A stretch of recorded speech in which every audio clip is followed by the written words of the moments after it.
সারারে আজকে আমি জুটি বেঁধে দিছি। আমার জীবনে প্রথম মেয়েরে জুটি বেঁধে দিলাম।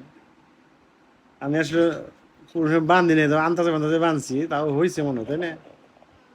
দূর থেকে তো বালি দেখা যাচ্ছে, সামনে গেলে একটু খারাপ দেখা যায়, দূর থেকে তো বালি দেখা যায়। বান্ধা এরকমই হয়, তাই না? ও তাহলে ঠিক আছে, আমার জুটি বান্ধা ঠিক আছে, তাহলে আমি পাস করছি। পাস না বাবা, পাস করছি, বেশি সুন্দর হয় নাই।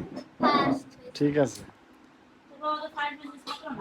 আমি তো লাস্ট বেঞ্চের ছাত্র, আমি তো ফার্স্ট বেঞ্চের ছাত্র না। আসলে লাস্ট বেঞ্চে বুঝতাম আর স্যারের কাছে মেয়ের খেতাম। আমি তো লাস্ট বেঞ্চ, আমি খালি মেয়ের খাইতাম। আমার স্যারে দেখলে কয়, তুই তুই গাদাটা না, সেই গাদাটা না তুই? আমি হ। মেয়ের খাইতাম খালি, লাস্ট বেঞ্চে বুঝতাম আর মেয়ের খাইতাম। আমি তো বাবা ভালো ছাত্র আছিলাম না, তার জন্য অন্য জায়গায় বুঝতে পারতাম না, আমি তো খারাপ ছাত্র আছিলাম লাস্ট বেঞ্চে। আর আমার লাস্ট বেঞ্চে বইতে ভালো লাগতো, দুষ্টামি করে পারতাম। বন্ধু কোনো খালি গল্প করতাম।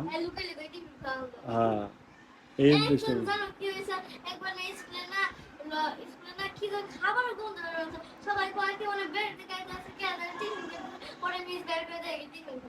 পিছনে বসে বসে সামনে বেঞ্চে। আচ্ছা, যাক, সারার জুটিটা কেমন হয়েছে আপনারা একটু কমেন্টে জানাইবেন।